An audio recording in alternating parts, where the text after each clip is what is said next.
Então, esse adultério, né, se trata disso, né? Não somente do ato de praticar, né, fisicamente, mas também de se planejar, né? Então, isso aqui a gente tem que ficar bastante atento. Gente, eu acho interessante que muitas das vezes por exemplo, dentro da denominação da instituição que a gente frequenta, né? Muitas vezes as pessoas falam muito no adultério e na quebra do sábado. Parece que os outros mandamentos, parece que eles perderam, né? Então, assim, todos os mandamentos para Deus importam, certo? E essa questão do adultério, a Bíblia deixa bem claro que adultério é quando uma pessoa é casada, né? E ele vai lá e tem uma relação fora do relacionamento, certo? O adultério não é como as pessoas falam aí nas igrejas, não, nas denominações, não. Que é quando um jovem é solteiro, aí namora outra menina solteira, os dois namoram e depois tem um relacionamento íntimo, adulterou. Não foi adultério, né? Foi uma idiotice que eles fizeram, com o perdão da palavra. Eu digo isso porque eu também já pratiquei isso, certo? Então, isso é um erro grave também, é um erro grave, certo? E o adultério aqui está se referindo a pessoas casadas, certo? O que as pessoas, quando eles são solteiros, que eles praticam, que muitas das vezes pode virar um ato de fornicação, aí a gente tem que entender que aquelas pessoas praticaram um ato íntimo que pode comprometer a vida deles, né? Caso eles não tenham um relacionamento conjugal, né, realizado, eles podem se tornar fornicadores. Por quê? Porque a fornicação é o ato da pessoa viver tendo relacionamento com uns e com outros. Então, a gente tem que entender que adultério nada tem a ver com fornicação, certo? O adultério é uma coisa, é o ato de pessoas casadas se relacionarem fora do casamento, ou pessoas que são solteiras se relacionarem com pessoas casadas. Isso chama-se adultério, certo? Quebrar, né, a aliança matrimonial. E aí vem a outra questão lá da fornicação e outra questão, que depois a gente pode até fazer um vídeo se tratando sobre isso, certo? Então, a palavra de Deus fala aqui que o 7º mandamento é não adulterarás, não cometerás adultério. O 8º mandamento fala não furtarás, certo? A gente tem aí no código, né, não sei se é código penal, que eu não entendo nada disso, mas as pessoas têm a questão do roubo e tem a questão do furto, né? Que tem o furto e tem o roubo. Um é escondido e o outro é abertamente, né? Então, o Senhor deixa claro aqui que não devemos furtar, certo? De acordo com o significado, né, aqui que eu encontrei, fala que furtar é apossar-se de coisa alheia ou roubar. Então, fica quase misturando as coisas, né? Agir como ser ladrão, né? Ou ser ladrão, roubar. Então, final das coisas, pegar o que é dos outros, né? Vamos deixar bem claro aqui. Pegar o que não é seu. Então, se apossar do que não é seu. Então, isso é um roubo, né? E isso daqui, muitas das vezes, pessoal, ele já nasce também da questão da cobiça, né? Já nasce ali da questão da cobiça. A pessoa começa a olhar o que é do outro, aí planeja, né? E aí ele comete o ato, né? Vai lá e pratica o ato. Então, Deus, ele deixa bem claro, né? Que não devemos praticar o ato do furto, né? Então, aqui diz mais, né? 9º mandamento. Não darás falso testemunho contra teu próximo. Então, isso aqui é algo bem que a gente tem que se atentar também, porque o Deus, ele está sempre falando lá no livro de Provérbios sobre a questão do falso testemunho. Também lá nas leis, né? Também tem relatos, tem detalhamento lá do que é o falso testemunho, do que aconteceria com essa pessoa. Por quê? Porque quando alguém faz um falso testemunho de alguém, isso não implica só na imagem da pessoa, né? Porque se vier a descobrir que aquilo não é verdade, não, mas às vezes isso ali pode até impulsionar alguém a matar aquela pessoa, ou até mesmo essa pessoa tirar a própria vida, que é o que acontece. Tem gente que vai lá e se desespera, né? E tira a própria vida. E tem gente que às vezes é aquele fulano falou que é aquele fulano, então vocês levantam um falso testemunho contra aquela pessoa e a pessoa vai lá pratica o ato da morte. Então, a gente, não é só porque Deus disse, não darás falso testemunho contra o teu próximo. Não, é porque é uma coisa bem, assim, bem minuciosa, sabe? Envolve muitas coisas, então envolve o risco de vida. Você vê que os mandamentos, ele está apontando sempre para o risco de vida, né? Então, o que Deus quer com os mandamentos é resguardar nossas vidas, certo? A lei, ela serve para isso, para resguardar a nossa vida. E eu não sei como é que alguém pode dizer que a lei foi abolida, que a lei é mal. Eu fico sem saber entender o que se passa na cabeça de uma pessoa que se diz ser cristã e diz que a lei foi abolida, ou que a lei é mal, ou que a lei não serve. Não, eu não sei. Essa pessoa tem que ver se ele está seguindo a Deus, né? Porque o Deus mesmo, o Deus que criou a lei, não vai deixar alguém pensar isso, né? Pelo amor de Deus. E aí, pessoal, também nós temos agora o 10º mandamento. O 10º mandamento, eu acho interessante que o 2º mandamento e o 10º mandamento são bem grandes, né? E o 4º, né? Aí fala assim, ó. Não cobiçarás a casa do teu próximo, não cobiçarás a mulher do teu próximo, nem o seu servo, nem a sua serva, nem o seu boi, nem o seu jumento, nem alguma coisa que é do teu próximo. Então, não se deve cobiçar nada que é do nosso próximo, nada. O que é do nosso próximo é do nosso próximo e o que é nosso. Então, a gente entende, pessoal, que os 10 mandamentos, eles parecem ter uma ordem, mas, na verdade, essa ordem, é por isso que diz lá na palavra de Deus que se tirar um, foi quebrado todos. Por quê? Porque os mandamentos, eles estão todos ligados, entende? Eles fazem uma ligação entre eles.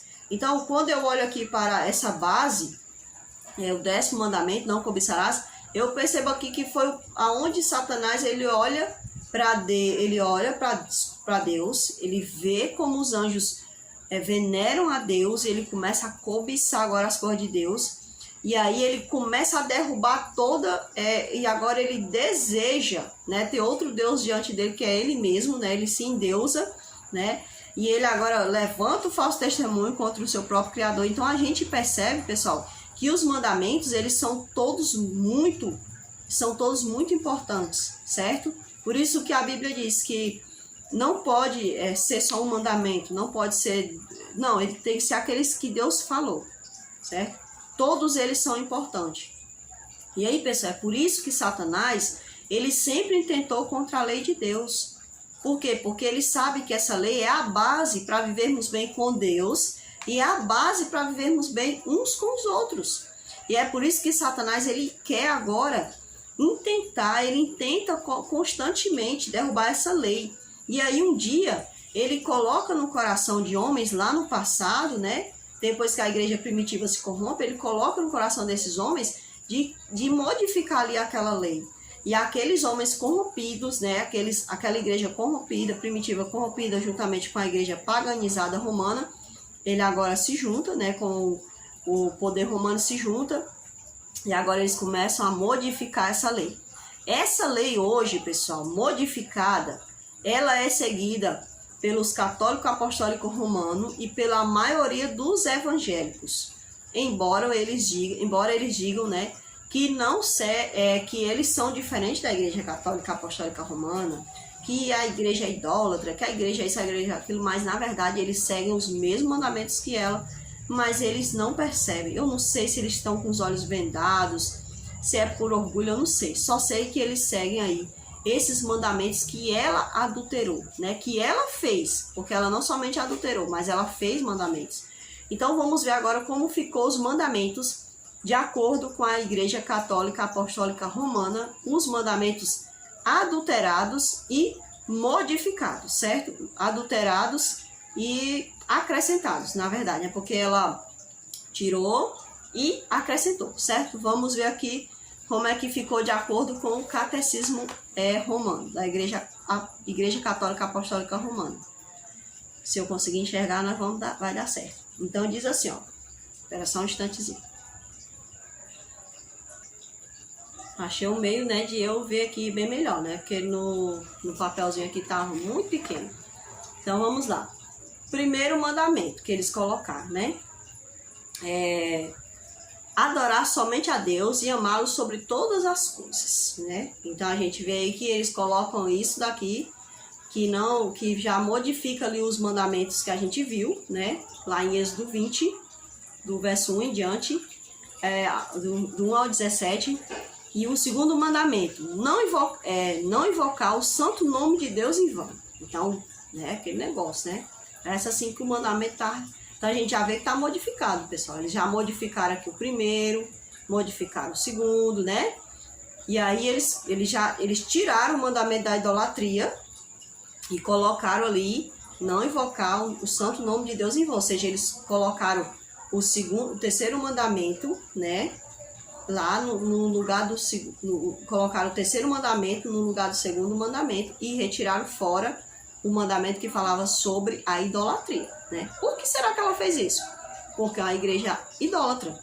É uma igreja que, ao unir-se à igreja primitiva corrompida, ela traz os costumes pagãos, que é o quê? Adorar os deuses romanos. Então ela traz esses deuses para dentro do seu ensinamento, para dentro daquele regimento agora cristão, né? Então ela introduz os seus deuses, por isso ela tem que sacar fora o mandamento que falava sobre a idolatria. Então vamos lá.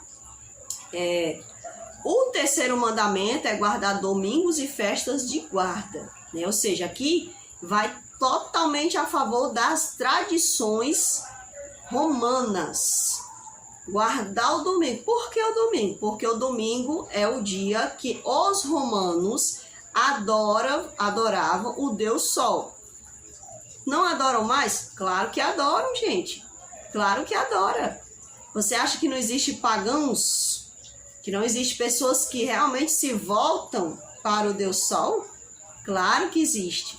Então, esse dia ainda está muito forte, por isso que como ele bate de frente com o quarto mandamento, que é o mandamento que fala sobre o Criador, a criatura, e como nós devemos reverenciar o nosso Criador, né, que é o quarto mandamento, fala sobre isso. Então esse mandamento aqui, ele agora é colocado como terceiro no catecismo romano, falando sobre que as pessoas, ou seja, os seguidores do catolicismo romano, deveriam guardar os domingos e festas de guarda, né? Ou seja, em algumas versões fala guardar os domingos e dias santos, certo? Então, assim, a gente sabe, pessoal, que para um católico apostólico romano, todo dia é um dia de um santo. Todo dia é um dia de um santo. Se fosse possível, era um feriado, né? Então, a gente percebe aqui claramente, né, a imposição, né, como é que eu posso dizer, a imposição assim bem sutil da idolatria ali, incrementada nesse terceiro mandamento que eles inventaram. O quarto mandamento, que deveria ser falando sobre o sábado, eles agora falam sobre os pais, né, mostrando, né, botam uma coisa importante, que é os pais, para ali abafar, né, a questão do sábado. Então você vê que eles já é tudo bem esquematizado, bem planejado, né? Porque quando alguém apontar para o quarto mandamento, ao invés dele lembrar do Pai Celestial, do Criador, não, mas nós estamos aqui honrando pai e mãe, né? Então, esse quarto mandamento de Deus é sacado fora, é tirado, né, por eles, do ensinamento deles, para que seja colocado agora esse negócio aí de honrar pai e mãe. Pronto, só falaram isso.